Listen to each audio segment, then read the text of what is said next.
નમસ્કાર GT9 Gujarat news ચેનલમાં આપનું હાર્દિક સ્વાગત છે।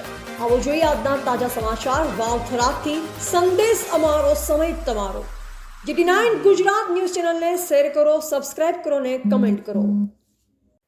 થરાદ એપીએમસી ખાતે જિલ્લા રજિસ્ટ્રાર સહકારી મંડળીઓની કચેરીનું ભવ્ય ઉદ્ઘાટન। થરાદ શહેર સ્થિત એપીએમસી માર્કેટયાર્ડમાં આજે જિલ્લા રજિસ્ટ્રાર સહકારી મંડળીઓ વાવ થરાદની નવી કચેરીનું ભવ્ય ઉદ્ઘાટન કરવામાં આવ્યું હતું।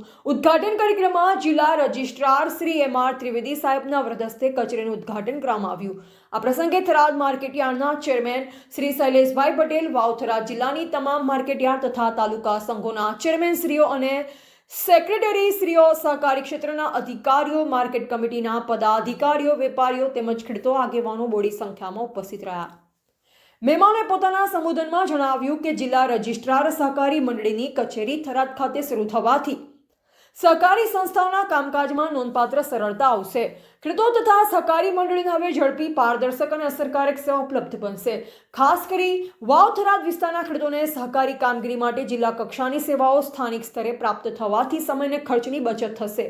ઉદ્ઘાટન બાદ સહકારી ક્ષેત્રના વિકાસ, ખેડૂત કલ્યાણ તેમજ સહકારી વ્યવસ્થાને વધુ મજબૂત બનાવવા અંગે વિસ્તૃત ચર્ચા કરવામાં આવી હતી। કાર્યક્રમના અંતે ઉપસ્થિત તમામ મહેમાનો તથા જનસમૂહનો આભાર વ્યક્ત કરવામાં આવ્યો હતો।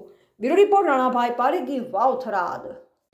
જે નવસ્થિત વાવ થરાદ જિલ્લો છે એ નવા વાવ થરાદ જિલ્લા માટેની જિલ્લા રજિસ્ટ્રાર સહકારી મંડળી એની એક નવી કચેરીનું આપણે થરાદ એપીએમસી ખાતે જગ્યા રાખી ભાડેથી આપણે ત્યાં આજથી નવી વાવ થરાદ જિલ્લાની જિલ્લા રજિસ્ટ્રાર કચેરીનું કાર્યાન્વિત કરવાનું ચાલુ કર્યું છે આજથી।